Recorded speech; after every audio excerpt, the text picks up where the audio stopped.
to shi mai da'awan shi ma me ya kamata ya zama sifanta da shi na ilimi da tsoron Allah da ibada wanda zai kusanta shi ga Allah da halaye da sannan da sanin ɗabi'o'in mutane da sanin yadda zai yi musu da'awa. A wannan ina ganin muna da rauni a nan ƙasan ƙwarai da gaske. Duk yawancin tsararrakan mu banda wurare kaɗan. Yanzu in ka duba tsarin karatuttuka da muke da su guda huɗu, da karatun zaure, da karatun islamiyya, da karatu irin na haya islam har zuwa jami'a, da karatu na masallatai, da wuya ga inda ake koyar da da'awa ɗin nan. Sai wurare kaɗan suna koyarwa. To ba shi a cikin tsarinmu. To yana da kyau a ce akwai wani tsari idadin du'at wanda za a samu a riƙa koyar da da'awa da ake kira da musulmai da kafirai, duk ana kiran zuwa ga musulunci.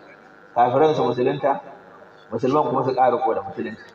A musulman ma sun kasu kashi. Akwai gama garin mutane wanda su suka fi karɓan. Akwai almala ma wanda Allah ya ba su ni'ima na kuɗi da mulki, kuma da awansu daban ne. Akwai kuma munafikai, sannan kuma akwai masu sabon Allah. Yanzu haka da'awan da muke yawanci ta taƙaita ne kawai kan jamhur, ba a cika ma da'awa na musamman ga masu sabon Allah ba, da'awa na musamman ga 'yan shaye-shaye, ga masu karuwai, ga kaza ya kamata da irin wannan. To bayan wannan sai mu ga shi wannan menene ɗaya ne, suna da ma'ana ɗaya kuma suna ƙarƙashin haƙuri. Mutum sai ya yi haƙuri. To menene amfanin shi ga mai da'awa?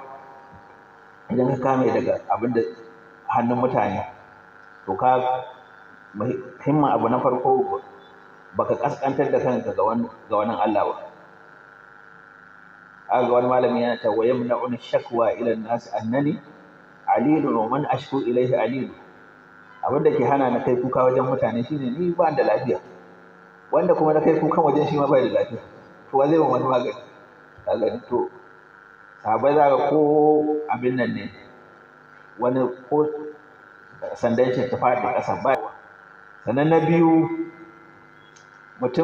mutane in kana roƙonsu suna son abin hannunsu, da ka zo kana roƙonsu ko mun abin da kake ganin sauƙin to dai maka ya faɗi a wajensu. To in kuma kai kana da'awa ba za ka iya faɗi gaskiya. To duk wanda ya miƙa hannu ba iya miƙe ƙafa. Abin za ta samu matsala idan kana abin. To akwai fa'idoji da wanda mun san su, amma muhimmin abu da muke son mu yi, me zai taimaka mana mu yi da'awa, mu yi kame kai. Abin da zai taimaka mana babba shine mu bar rayuwa na taraf, rayuwa na luxury, executive life. Ko ba mu yi ba, ‘ya'yanmu suna yi. Yanzu kai abin da za ka yi haƙuri da shi yaran ka ba. Sannan a ce duk wani abinci mai daɗi kullum wani sabon abu sai mun je mun. To in mutum ya sa irin wannan rayuwan, to zai shiga cikin tara. Sai mu rusa halaka su gaba da. To duk da ka ga mutarafin sun cika a cikin al'umma, to wannan an buga musu ƙararrawa sun kusa tashi aiki. In ka lura da tarihi, duk lokacin da mutane suka koma gine-gine kawai, shine ya dame su. Motoci, abin hawa, waɗannan abubuwan da Allah ya faɗa, zinar nasu hubbu shahawati minan nisa'i wal banina wal qanatir al muqantara, a tara kuɗi, a wuri mata, a shagali a wajen biki, a yi tara abin hawa, a samu gonaki, shine kai abin da ya dame su. To wannan sun abin nan. In ka ga tarihin Andalus yadda aka rusa ƙasan, mutane suka zo, nasara sun zo suna faɗa da su, ba su iya komi duk saboda wannan. Saboda haka a rayuwarmu dole mu daina taraf ɗin. Sai na Umar za ka ga na gaya ma sahabbai, iyyakum wa tana'u wal zayyil adab. Na hana ku da wannan jin daɗi da ya wuce gona da iri, da tufafi irin na ajam waɗanda ba Laraba ba. Wa alaikum bishams, yace na hore ku da shiga cikin rana, fa innahu hammamul arab. ce musu shaushiru ku ɗan yi rayuwa mai ɗan kaushi haka, shaushiru ku zama kaman katako wajen tsauri, tama'adudu ku yi rayuwa irin na adina. To wannan yana nuna ba wai karka ji daɗi ba, a'a wata rana yanzu misali sallah ta yi kawai sai ka ce mai yara to wannan sallan babu kayan sallah, su saba. Wata rana a yi abinci ba nama, ko ba haka bane, ba kullum za a sha shayi ba, ko mutane ma ko da yake ko wannan tsananin rayuwar da ake ciki ya sa mutane su ɗan abin. Amma idan abin da hikima in ka koya ma yaronka a ko a da'awa ne a iya hawan tafiyan doki a iya na ƙasa. To bayan mun guji attara, mun koya ma kanmu, mun koya ma 'ya'yanmu, mun koya ma ɗalibanmu, al'umma ma za ta koya daga wajen. Haka wajen aurenmu akwai ɓarna da ake da yawa a wajen aure.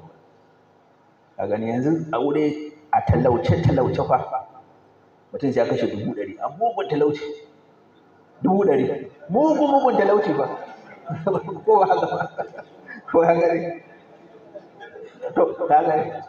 To amma za ka ce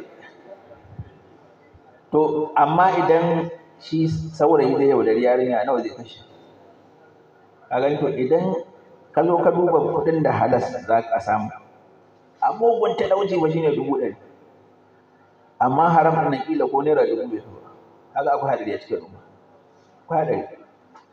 Wannan ya kamata mu kula da shi. Sannan na biyu sai mun sami abin da ake nufi fiqhul bada'i. Yanzu na san za a yi magana kan tattalin arziki, mutane su sami hanyoyi da za su, abin da ya kamata mu yi aƙalla mu koya ma yaran mu sana'a 2 aƙalla. Kowa yanzu nan duk arewa nan ko dai ƙasar noma ne ko ƙasar kiwo ne, to kowane yaro namu a koya mishi kiwo, a koya mishi noma. Noman kuma da na gona da na cikin gida, za a koyi irin noma da ake a cikin gida, a koya wa mutane wannan. Duk wahalar da ake babba kaga mutane suna ta wahala saboda fa abinci ne, ta ne babban wahala, ko ba haka ba. Inna laka alla taju'a fiha wa la ta'ra, babban wahalar ɗan adam abinci. To mu samu fiqhu na samar ma kanmu da abinci, to za mu samu sauƙi. Bayan mun samu ma kanmu da abinci kuma sai mun samu fiqhu na abinci mai gina jiki. Yanzu wani abincin da muke ci baya da wani amfani da yawa. Muna shan siga da yawa misali, baya da wani amfani, cuta yake mana, a gani. Muna cin waɗansu abubuwa su magi ɗin nan da muke ta sha da yawa, duk ya kamata a mutane su zo su gane abincin da yake mai amfani. Sannan sai mun sami fiqhul bada'i. Yanzu idan babu nama a sami kifi a sa a miya, in babu kifi a sa wake, ko ba haka ba, a sa waken zuwa a yi ɗan awara ɗin nan ko ƙwai da ƙwai a sako, shikenan. To duk mun sai mun samu wannan fiqhul bada'i. Bayan wannan wajen su aure haka, wato akwai wani abu sai mun daina shi, musayaratul waqi, a ce dole sai mun bi zamani. Yanzu da can shekaru 40 da suka wuce in za a yi aure gado na bono ɗin nan ko ake kaiwa. Yanzu duk wanda ya je kai mai yanzu a ce kai yayi ƙauyanci, ai wannan an daina yayin shi. Menene illan wannan gadon? Yanzu rigiman iyaye da yawa, wani hawan jini ya same shi saboda wannan gadon da zai kai mai yayin shi. To me zai sa kawai ba zai ce kai na je kawai na samu gado na ƙarfe na kai mata, shikenan. In wannan shikenan za a kare wannan abu. Amma sai mun ci da kanmu, za a ga mun yi ƙauyanci, za a ga kuma mutane ai ta wahala. Akwai wata katifa nan da ake yi na auduga, ta ma yanzu an daina labarin ta. Da kayi magana za a ce kai kike da Allah daina wannan magana, ƙauyanci ne wannan. Wannan kuma ta fi wannan da ake siya lafiya, saboda ita wancan organic ne, abu ne ɗabi'i.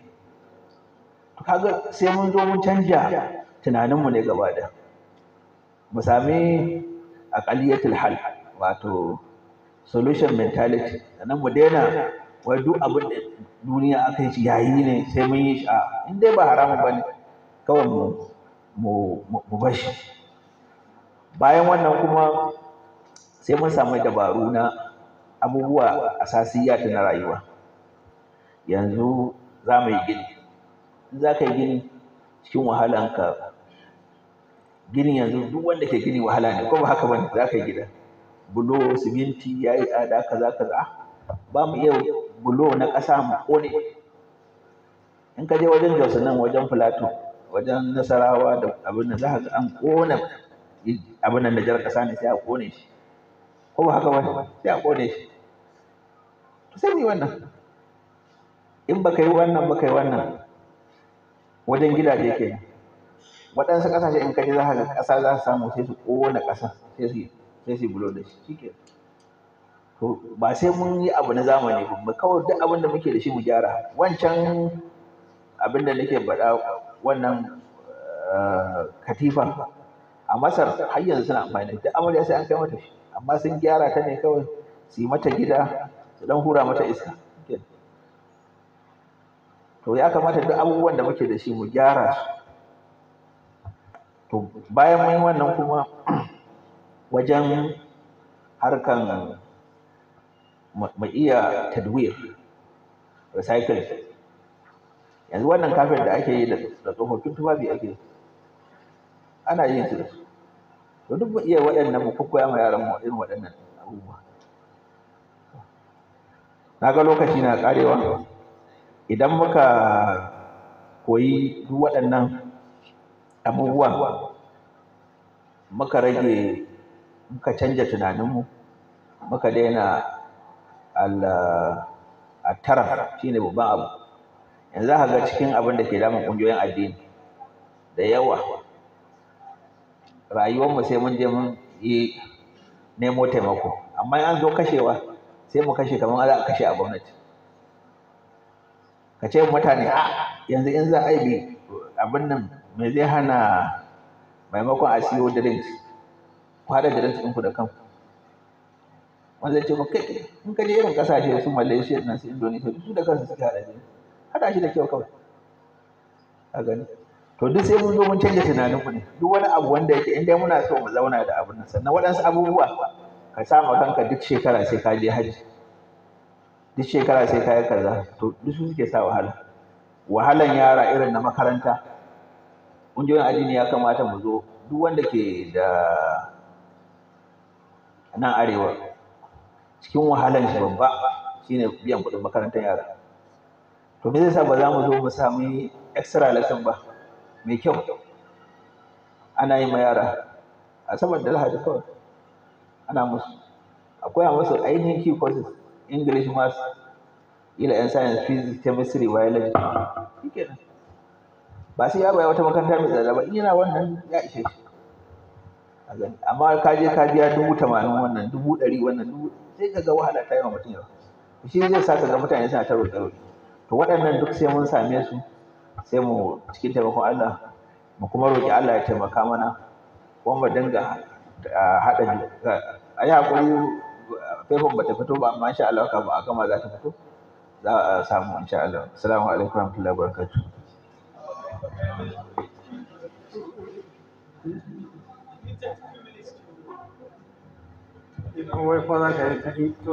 Oh, okay, inshallah. In summary, what I have mentioned is about, the topic is about the essence of refinement and its significance in the context of da'wah. Now, this refinement is in Arabic called at-ta'affuf, which is mentioned by its word and its derivation in 2 places in the glorious Quran, Surah Al-Baqarah and Surah Al-Nur. In Surah Al-Baqarah, it is concerning those people, للفقراء الذين أحصروا في سبيل الله لا يستطيعون ضربا في الأرض يحسبهم الجاهل أغنياء من التعفف تعرفهم بسيماهم لا يسألون الناس إلحافا.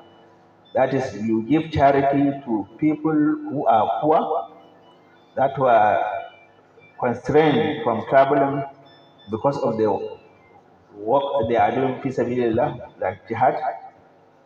Then those who do not know their condition, they are thinking them as wealthy. They never ask people at all. They don't ask people at all. So when some scholars are explaining this, they say they don't ask people at all, or when they ask, they don't insist on asking. So this Allah has praised them. Now, in another verse, Allah Ta'ala mentioned, وَلَيَسْتَعْفِفِ الَّذِينَ لَا يَجِدُونَ نِكَاحًا حَتَّى يُغْنِيَهُمُ اللَّهُ مِن فَضْلِهِ. Those who were not able to get married should keep themselves chaste until when Allah provides them from His bounty. So this referendum, it comes in the issue of not asking people or not insisting on asking them, and also in referendum from zina. So if you look at the whole, as scholars describe it, a referendum is leaving what is not desirable. Either it is haram or it is makruh. So you leave it. Now, there are some related terms like zuhud. Zuhud is abstinence from this world, the luxuries of the world. Not necessarily leaving the luxuries, but Allah Ta'ala is saying, وَكُلُوا وَاشْرَبُوا وَلَا تُسْرِفُوا. You eat and drink, but do not go into excess. So you take what is just that will allow you to survive without going into excess. That is what is called zuhud. It does not mean that you abandon well, but if you get it, you are okay. If you didn't get it, you are okay. You are contented. And there is also what is called al-qana'a. Al-qana'a is contentment. That is, you will now become contented with whatever Allah has given. Allah Ta'ala is saying, فَخُذْ مَا آتَيْتُكَ وَكُنْ مِنَ الشَّاكِرِينَ. So whatever Allah has given you, you become content, whether it is much or it is less. And you can see that contentment, when Allah gives you something little, there is a blessing in it. As I mentioned in Hausa, we have power failure here, but in one side it is a disadvantage. We don't like it. But one of it is advantage, what we exploit is that we used to get Salatul Subhi in Jama'ah. If you go to some places, even when you travel to Hajj, you see children playing up to 2 o'clock. So when somebody sleeps by 2 a.m., how will he manage to wake up by 5? It will be very difficult. But here, because of there is no power, you will sleep early and you wake up early. You will miss Salat. So not all disadvantages are entirely disadvantages. We are not saying power failure is good. No. But what we are saying, there is something that you can see the good side of it. Now, there is also what is called al-wara. Al-wara is to be cautious in avoiding what is not clearly defined as haram or halal. So you avoid things that may be likely haram. So it is divided into 4 categories: avoiding what is haram, avoiding what is not clearly halal or haram, like this mining which people are doing. Part of al-wara is to avoid things like mining, because they are not clearly halal or haram. So avoid it. Yes. Then, thirdly, also there is avoiding excesses, avoiding what is there is no sin in it, but you are afraid of falling into what is a sin. And also the fourth one is avoiding what is initially it is not haram, but you are avoiding it because you are afraid of when you are doing it, you are not doing it for the sake of Allah. We then quickly look at da'wah. In the case of da'wah, we mentioned that this da'wah has 4 pillars. That is the subject of da'wah, that is Islam. We are inviting people to the way of Allah. It is to Islam. It is different aspects, that it is pillars, it is Sharia, it is khasa'is, what are specifically is reserved for it. And there is also the second pillar, which is the da'i, the one who invites people to the way of Allah. Here we talk of persons and organizations involved in inviting people. So there are characters which needs to be done, like imbibed by one who is involved in da'wah, like have the requisite knowledge, which he will invite people to. Because Allah Ta'ala said, "Qul hadhihi sabili ad'u ila Allah ala basira." So it is based on knowledge that the Prophet ﷺ is inviting people. So you have the knowledge, you have the good characters, you also have the ibadah that will make you strong to withstand that activity of da'wah. And also there is those people who are invited, the third pillar, they are either non-Muslims, you invite them to Islam, or the Muslims, you are inviting them to remain firm in Islam, to practice it better. So the Muslims are categorized into four. There is the common people, and there is what is called Mala. These are the wealthy people and the leaders. And there is Usatul Muslimin, the people who are committing sins, and they are hypocrites. So there is different way of dealing with these people. We just highlight that there is, in our da'wah activities, there is, yes, we need to have a specific program for each category of this. And also, our curriculum need to include our training, specifically in all our curriculum. So, in short, the most important thing that we know mostly about this zuhud, but practical things. One thing that will help us to have this refinement is to avoid life of luxury. Avoid life of luxury in clothing, in your food, in your marriage ceremonies, in your housing, in your cars, in your phones. Don't be looking at the latest as a da'i. You see, if you somebody say, I have the money to do it, but that money you can use it for the hour. See, when one student traveled to Egypt, he was from Cameroon. So when he finished, he now told a scholar that he is going back to his country. The scholar gave him equivalent of 1 million naira. They go and continue with the hour. But the scholar used to put ordinary clothes. So if one is engaged in luxurious life, he will not have the opportunity to give such a money. So this is an example. Secondly, we also need to train our children on this avoidance of life of luxury. No, life of luxury means you go into excess. Three, we need to teach our students on this. And we also need to have these basics of life. We have food through engaging in agriculture, either in farm or home agriculture and rearing of animals. Secondly, also, we need to think outside the box. We don't say everything that is the order of the day, we follow it. We just look at what is this we are abandoning. How can we improve on it? So this is what will help us not to be. And there are some things that are consuming our money that will make us to be looking for help, like school fees.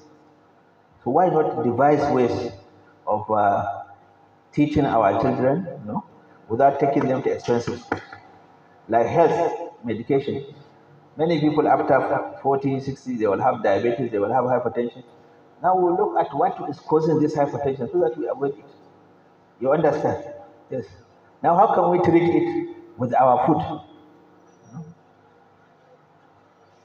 So this is what we need to do. How can we treat it with temple nabawi? How can we treat it with some available herbs? So we will reduce, when we reduce demands on ourselves, now we make our life simple, and we will not need to be asking people. And also in our da'wah activities, we also make our da'wah simple, and we also try to generate money for it. What will make us spend a lot of money, we take care of it. Like for example, whenever we have a meeting, we spend a lot on housing accommodation. Why not have a guest house? I know of a church in Sokoto. They have a guest house. That guest house is one of the cheapest. Even Muslims will go there and lodge. Yes, even Sokoto. So why not we have our guest houses? We don't need to start big. Just start somewhere. So these are the things that we will do to cut our expenses, and it will help us. But we need to think outside the box, not to follow what is the trend. And we seek Allah's help. Assalamu alaikum wa rahmatullahi wa barakatuh. Wa alaikum assalam wa rahmatullah. Brothers and sisters, I'm sure you realize that the importance of this topic cannot be delivered within the 30 minutes that have been given to the speaker. However, I will claim your indulgence. If you have the soft copy of the paper, it will be very important to put in the circulation. It's a very, very important and life and day-to-day thing all of us will need to invite, not only for those in Dawah, but many other aspects of our social lives. Maybe I'll call the commentator of this paper. Because of the time constraint, we also have to reduce their time. I will use my privileges as the chairman to reduce their time by 50%. So we speak for 5 minutes. Thank you. Bismillah, alhamdulillah, wassalatu wassalamu ala rasulillah wa ala alihi wa sahbihi wa man wala. Wa ba'd, assalamu alaikum wa rahmatullahi wa barakatuh. Kun ji dai abin da Ra'isul Jalsa ya faɗa, kamar dai dama ya gano inda na dosa. An ce in yi magana a cikin Hausa, a harshen Hausa. Idan na fahimci maudu'in paper da ya gabatar na mara da jawabin da shi malam ya gabatar mana yanzu, wanda yake cike da fa'idoji, the understanding the spiritual significance of refinement in the context of da'wah. Duk bayanan nan da ya yi, ina so in ɗauki abu guda ɗaya tak, wanda ya shafi da'iya, ya shafi kuma shugabanni da kuma ma ɗaiɗaikun al'umma gaba ɗaya, inda ya kamata ya zama meeting point na kowa da kowa. Shi wannan kamewa, ba shakka kowa ya san muhimmancinsa a wajen malamin da yake da'awa zuwa ga Allah, domin yana ɗaukan sama da kashi 50 na abin da waɗanda ake kira ya kamata su fahimta, domin dama ba abin hannunsu ake nema ba, kuma dama abu na farko da ake ambato shine ikhlasi wajen da'awa. To mutumin da bai damu da abin da yake hannun mutane ba wai akan baya so ko baya bukata ba, amma dai ana jefa wa kowannen mu challenge ne, kowa ya tsaya a lane ɗinsa. Misali, a wannan janibin jagorori akwai bukatar su fahimci essence na shi da'iya da bukatunsa, su san ta ina za su shigo. Ɗaiɗaikunmu su fahimci ta ina za su shigo, sannan shi kuma dama waɗannan terms ɗin da malam ya mana bayanin su yanzu, da tsaitsene, da kamewa, da ƙana'a, wadatar zuci, suna samuwa ne yayin da kowa yana tsaye da ƙafarsa. Misali, Annabi sallallahu alaihi wasallam ba ruwansa da sadaka, don ta shi ba za a taɓa yi ba ma, saboda ba ta masa amfani. Amma aka kira mu'minai aka ce bismillahir rahmanir rahim, ya ayyuhal ladina amanu idza najaytumur rasula faqaddimu bayna yaday najwakum sadaqa. Don me zai da ita? Wannan ana nuna maka cewa al'ummar tana cuɗan kanta da kanta ne. Wanda suka gabatar da wannan suka gane cewa akwai nauyi a kansu, to shikenan, idan jagoran da shi kuma yana da talakawan da za su bi shi akan wannan, to shi kuma ya san su wane ne a baya waɗanda usiru fi sabilillahi la yastati'una darban fil ard. yahsabuhumul jahilu aghniya min at-ta'affuf ta'rifuhum bisimahum la yas'aluna an-nasa ilhafa. Don ba su tambaya ba, amma dai al'umma sun yi amfani da discretion ɗinsu, sun gane cewa akwai inda ya kamata su yi channeling waɗannan abubuwa. To saboda haka wannan zai yi, wannan zai yi. Ku duba wani abin sha'awa da yake gudana a garuruwa irin namu. Kwanakin sallar layya za ku ga daga fada ana fita da raguna ana ta rabawa a kai nan a kai nan. An jima za ku ga wani shi kuma ya kawo nashi an shiga da su fada, wancan ya kawo an shiga da su fada. Shine ma'anar wannan. Idan da akwai wannan, to duk wannan abin da muke tattauna yanzu da ba mu kai matsuwar da za ta sa har sai mun nemi mu tunatar wa juna irin wannan ba. Wannan shine zai ba da dama malami ya tsaya a inda yake. Sannan kuma mu kuma malamai ko masu da'awa, akwai wani abu da ya kamata ku lura da shi kwarai da gaske. Yana da muhimmanci domin idan an same shi a cikin ɗaiɗaikun al'umma, to a cikin da'ira ta masu da'awa bai kamata a same shi ba. Shine son kai, selfishness, da ƙyashi, da ganin fifikon wani. Idan da ba wannan a cikinmu, misali yanzu ni idan ina da inda nake hutawa, ba zan so a ce wani daga cikin yan uwana almajirai shi ma an buɗe masa wannan ƙofar mun shigo muna lasa tare ba. Me yasa? Saboda kullum wannan abu yana tare da mu. Mutane suna da shi wannan, amma bai kamata ya zama kuma da'iya ya siffantu da irin wannan ba. Shi kam ya kamata a ce yadda muke saba yanzu, a kira wannan ya kawo wani abu, a kira wannan ya kawo, a kira wannan ya kawo, ai saboda an yadda an amince da ku ne. To wannan kuma shi ne zai ba ku daman ku kuma sai ku zauna ku yi strategizing, ko da mode of spending, kamar yadda malam ya mana ishara yanzu. Za mu iya nema mu samu da yawa, amma mun zo kashewa sai mu dinga kashe shi ko ta yaya. To bai kamata ya zamanto wannan ya zama haka ba a tsakaninmu.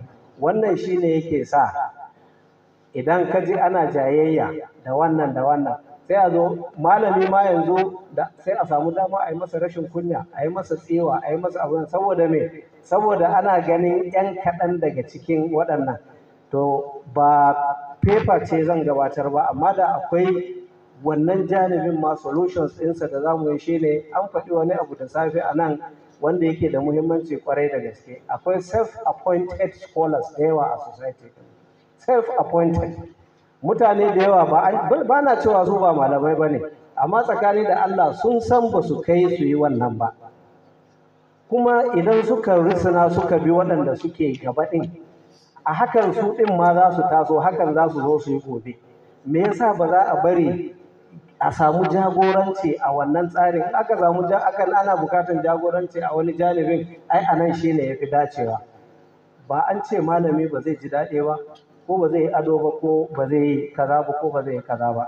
Ba muna jin tarihin salafus salih, ana ba da labarin cewa Imam Malik bin Anas rahimahullah wani irin shiga ne baya yi, amma saboda yana da shi ne, yana da hanyar wanda ba a hana kowane ɗaya ba daga cikin mu. To amma ya zamanto idan ka nema ka samu, kai ma ka sa kanka daidai da waɗanda ba masu da'awan ba. Yana da wahala, a gafarce ni, yana da wahala ka ga malamai suna kyauta ko suna sadaka. Kai hatta janibin ibada gundarinsa wannan, wanda ai ibadar tana boasting spirit ɗin da'iya ne. Aka ce Sheikh Umar Fulata Allah ya rahamshe shi, wani lokaci sun haɗu taro ne na malamai ana tattaunawa. Daga cikin malaman da suke wajen akwai wani ɗalibinsa sai ya shigo masallacin. Yana shigowa ana ƙoƙarin sallar azhar. Da ya shigo sai ya nafila raka'a biyu sai ya zauna. Sheikh Umar ya dafa shi ya ce tashi, kana mai da'awa? Raka'a hudu aka ce.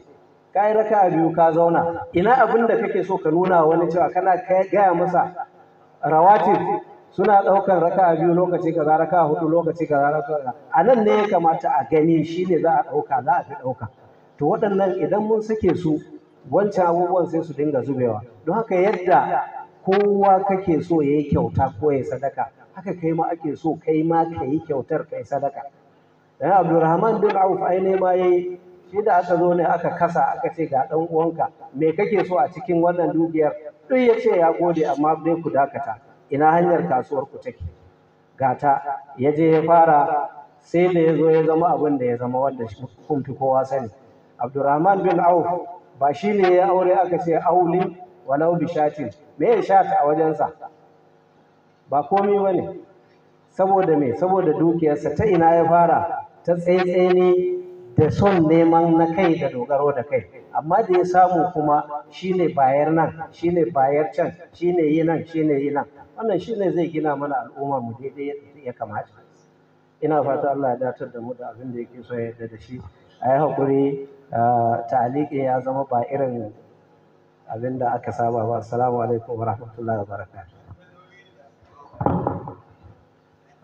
Wa alaikum assalam wa rahmatullahi wa barakatuh. Ya jama'a mana afuwa, daga farko na ci da za a yi tambayoyi daga an gama gabatarwa, to amma yanzu akwai ɗan canji kaɗan.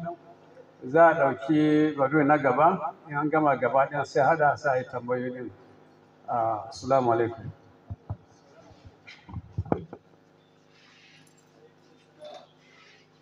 Wa rahmatullahi wa barakatuh.